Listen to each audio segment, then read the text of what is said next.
আসসালামু আলাইকুম। বুখারী শরীফ হইতে পড়া হইতেছে। অষ্টম প্রশ্ন এই করিয়াছিলাম যে, এই লোকটি বিশ্বাসঘাতকতা বা চুক্তিভঙ্গ করেন কি?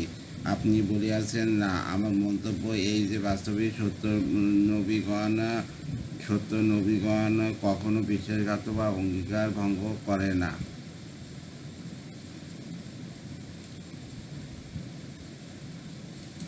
সরি আমার মন্তব্য এই যে, বাস্তবিক সত্য নবীগণ কখনো বিশ্বাসঘাত বা অঙ্গীকার ভঙ্গ করেন না। নবম প্রশ্ন এই করিয়াছিলাম যে, আপনাদের সঙ্গে তাহার কোনো যুদ্ধ হইয়াছে কি না? হইয়া থাকিলে যুদ্ধের ফলাফল কি? আপনি বলিয়াছেন, যুদ্ধ হইয়াছে কি, এবং যুদ্ধে কখনো তিনি জয়লাভ করিয়াছেন, আবার কখনো পরাজিত হইয়াছেন। আমার মন্তব্য এই যে, পবিত্র প্রস্তাবে পার্থিব ব্যাপারে সর্বক্ষেত্রে সর্বদা জয়ী হওয়ার পয়গম্বরের কোনো বিস্তর নয়, বরং কষ্ট, সাধনা, তিতিক্ষা, পরাজয় ও পরীক্ষার ভিতর দিয়ে পরিণাম জয়যুক্ত হওয়াই তাদের সাধারণ নিয়ম। দশম প্রশ্ন এই করিয়াছিলাম যে, তিনি কি কি আদেশ ও নিষেধ করিয়া থাকেন? আপনি বলিয়াছেন যে, তিনি এক আল্লাহর বন্দেগী করিতে আদেশ করেন, কাউকে আল্লাহর শরীক করিতে নিষেধ করেন। মূর্তি বা দেবদেবীর পূজা বা মানুষ পূজা করিতে নিষেধ করেন। মানুষ আল্লাহর উদ্দেশ্যে নামাজ পড়িতে, সত্যবাদী হইতে এবং বিশেষ সদাচারী ও সংযমী হইতে, পরোপকারী, সদয় ও সদ্ব্যবহারকারী হইতে বলেন। আমার মন্তব্য এই যে, আপনি যা কিছু বলিয়াছেন বাস্তবিক যদি সেসব সত্য হয়, তবে নিশ্চয়ই জানিবেন, এই ব্যক্তি অতি শীঘ্রই আমার পায়ের তলায় এই দেশ পর্যন্ত জয় ও অধিকার করিয়া লইবেন।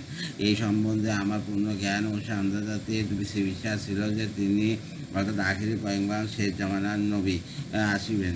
কিন্তু আমার এই ধারণা ছিল না যে, তিনি আপনাদের আরববাসীদের মধ্যে হইতে হইবেন। যদি আমি বুঝি যে, আমি তার নিকট পৌঁছাইতে পারিব, তবে নিশ্চয় আমি তার খেদমতে হাজির হইয়া তার দর্শন লাভ করিব। আর যদি আমার ভাগ্যে তার দর্শন ও সাহায্য লাভ জোটে, তবে তার পদতত করিয়া জীবনকে সার্থক করিব। এই পর্যন্ত প্রশ্নোত্তর ও মন্তব্য প্রকাশ করার পর হেরাক্লিয়াস রাসূলুল্লাহ সাল্লাল্লাহু আলাইহি ওয়াসাল্লাম প্রেরিত পত্রখানা আনিলেন এবং উহা পাঠ করা হইল।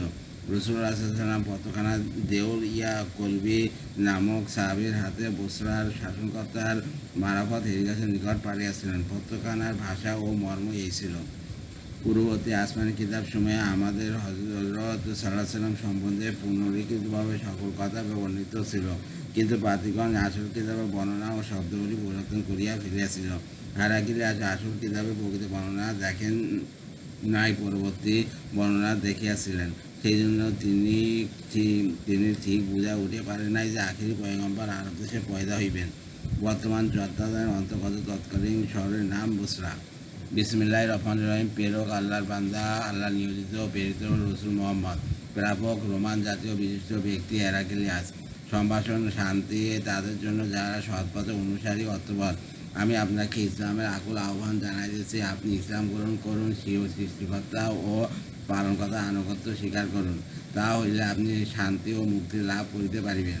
আপনি যদি ইসলাম গ্রহণ করেন, তবে আল্লাহ আপনাকে দ্বিগুণ পুরস্কার, পরকালে মুক্তি এবং ইহকালের রাতের সম্মান ও সুখ ভোগ দান করিবেন। যদি আপনি আমার এই আহ্বানে সাড়া না দেন, তবে আপনার পাপ তো আপনারই থাকিবে, তদুক্ত আপনার প্রজাবর্গ ও অনুচরবর্গের পাপের বোঝাও আপনার উপর পড়িবে। আল্লাহ তাঁর স্বীয় পবিত্র বাণীর মধ্যে নবী ও নবীর উম্মতগণের পক্ষ হইতে ফরমাইয়াছেন, এই কিতাবধারী জ্ঞানীগণ আসুন, সংস্কার পরিহার করিয়া ও স্থির মস্তিষ্ক লইয়া আমরা চিন্তা করি। আপনাদের ও আমাদের মধ্যে পার্থক্য কতটুকু? যতটুকু ঐকমত্য রহিয়াছে, ততটুকুর মধ্যে আমরা সকলে এক হইয়া যাই। আপনারাও নাস্তিক নয়, আমরাও নাস্তিক নই। আপনারাও সাকারবাদী, মূর্তিপূজক বা দেবদেবীর পূজারী নয়, নিরাকারবাদী, এক খোদাবাদী, খোদাবাদী এবং আমরাও সাকারবাদী নই, মূর্তিপূজক বা দেবদেবীর পূজারী নই, নিরাকারবাদী ও এক খোদাবাদী, একত্ববাদী। আসুন আমরা সকলে একত্রবদ্ধ হইয়া এক নিরাকার খোদার বন্দী করি, এক খোদার সঙ্গে অন্য কাউকে শরীক না করি। এক আল্লাহ ব্যতীত অন্য কাউকে, কোন মানুষকে বা কোন সৃষ্টি পদার্থকে আমরা খোদারূপে গ্রহণ না করি। মুখের কথায় বা অন্যকে বোঝাতে অনেকেই সততার পরিচয় দিয়া থাকে, কিন্তু তার মধ্যে কার্যত স্বার্থের বিপক্ষে সততা পাওয়া যায়, সেই প্রকৃত মানুষ। এই জন্য আল্লাহ তাআলা মুসলমানকে সতর্ক করিয়া দিয়েছেন যে, তোমাদের আন্তরিক আহ্বানে যদি তারা সাড়া না যায়, তবে খবরদার তোমরা যেন স্রোতে ভাসিয়া না যাও। একত্রতা লাভ করিতে গিয়া মূল মন্ত্র যেন ভুলিয়া না যাও। যদি তারা তোমাদের এই সর্বসত্য ডাকে সাড়া না দেয়, তবে তোমরা আদৌ কোনোরূপ ভয়, দুর্বলতা বা হীনমনতা, ইনফারিয়রিটি কমপ্লেক্স নিজেদের মধ্যে আসিতে দিও না। দৃঢ়ভাবে ঘোষণা করিয়া দাও যে আপনারা সাক্ষী থাকুন, আমরা কিন্তু অটল অনর এক খোদারই উপাসক, এক খোদারই অনুগত স্বীকারকারী। হেরাকিলাস নাসরানি ছিলেন ইহুদি ও নাসরানি ইসলাম গ্রহণ করিলে হাদিস অনুসারে সে দ্বিগুণ সওয়াবের অধিকারী হইয়া থাকে।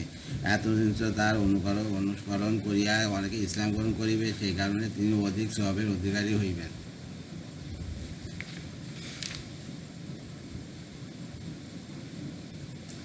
আবু সুফিয়ান বলেন, হেরাকিলাস যখন তার মন্তব্য প্রকাশ করিলেন এবং পত্র পড়া শেষ হইল, তখন লোকদের মধ্যে ভীষণ হট্টগোল ও হৈল্লোল পড়িয়া গেল এবং কোনো কথা হইতে পারিল না। আমাদেরকে বাহির করিয়া দেওয়া হইল।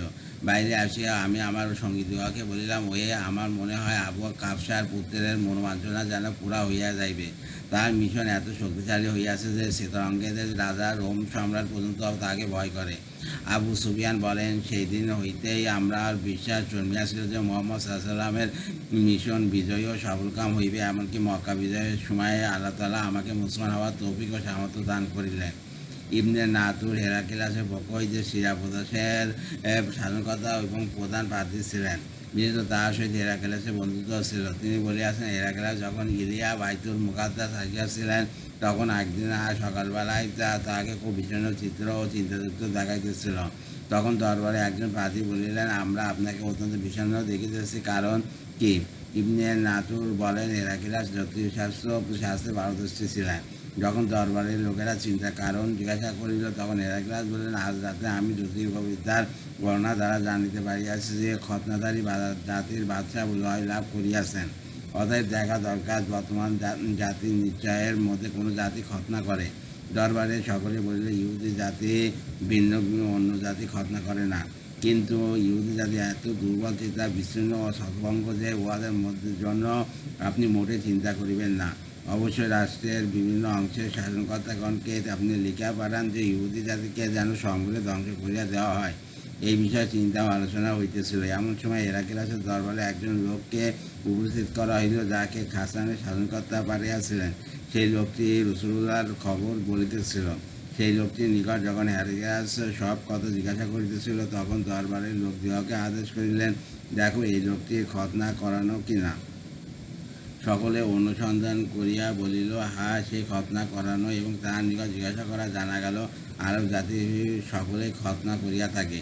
তারপর হেরাকিলাস বলিলেন, ইহারা বর্তমান যুগের বাদশা। আমি জ্যোতিষশাস্ত্রে যা দেখিয়াছি তাহাতে ইহাদের বিজয় ঘোষণা করা হইয়াছে।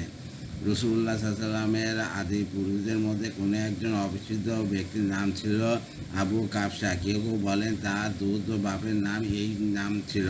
মক্কার কাফেরগণ রাসূলুল্লাহ সাল্লাল্লাহু আলাইহি ওয়াসাল্লামের প্রতি শত্রুতামূলকভাবে তাকে হেয় প্রতিপন্ন করার জন্য এই অপরিচিত লোকটির সহিত সম্পৃক্ত করিয়া রাসূলুল্লাহ সাল্লাল্লাহু আলাইহি ওয়াসাল্লামকে অভিহিত করিত।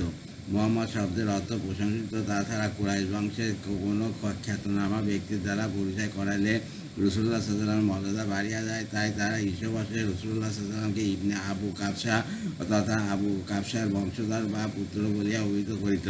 ইবনে নাতুর একজন পরিচিত প্রার্থী ছিলেন। পরে তিনি ইসলাম গ্রহণ করেন। হেরাকিলাস জ্যোতিষশাস্ত্রে পারদর্শী ছিলেন এবং তার দ্বারা তিনি এই সিদ্ধান্তে বসিয়াছিলেন, জ্যোতিষশাস্ত্রে যা দেখা যায় কদাচিৎ তা উহার কোনটা প্রকৃত ঘটনার সাথে খাপ খাইয়া যায়। যেমন এই ক্ষেত্রে ঘটিয়াছিল। ওই সময় কুরাইশগণ রাসূলুল্লাহ সাল্লাল্লাহু আলাইহি ওয়াসাল্লামের সঙ্গে সুলহ হুদায়বিয়ার সন্ধিপত্রের স্বাক্ষর করিয়াছিল। প্রকৃত প্রস্তাবে এই সুলহ সন্ধি রাসূলুল্লাহ সাল্লাল্লাহু আলাইহি ওয়াসাল্লামের তথা মুসলিম জাতির বিজয় ঘোষণা করিয়াছিল, কারণ ইতিপূর্বে কোথাও মুসলিম জাতি সাধারণত স্বীকৃত হইয়াছিল না। হুদায়বিয়ার ঘটনাতে আরবের সর্বশ্রেষ্ঠ সম্প্রদায় কুরাইশগণ দলবদ্ধভাবে সন্ধিপত্র স্বাক্ষর করায় স্বাধীন জাতি ও শক্তি হিসাবে মুসলিম জাতির সার্বত্র স্বীকৃত প্রতিষ্ঠিত হইল। এখন হইতে রাসূলুল্লাহ সাল্লাল্লাহু আলাইহি ওয়াসাল্লাম তথা মুসলিম ও জাতির জয়ের সূচনা হয়। হেরাকিলাস জ্যোতির্বিদ্যার দ্বারা তাই লক্ষ্য করিয়াছিলেন। আল্লাহ তাআলা বিভিন্ন পন্থীদের জন্য তাদের নিজ পন্থায় রাসূলুল্লাহ সাল্লাল্লাহু আলাইহি ওয়াসাল্লাম আবির্ভাব ও বিজয় বার্তা প্রকাশ করিয়াছিলেন, যেন কারো কোনো ওজর আপত্তির সুযোগ না থাকে। আল্লাহ তাআলা অনেক গ্রহ ও নক্ষত্রকে নানারূপ পরিবর্তন ও বিষয়বস্তু আবির্ভাবের আলামত ও নির্দেশন এবং কার্যকরণ স্বরূপ করিয়া রাখিয়াছেন। কোনো কোনো গ্রহ নক্ষত্রের এই প্রভাবে আল্লাহ তাআলা চাক্ষুষ প্রতিপন্ন করিয়া দিয়াছেন।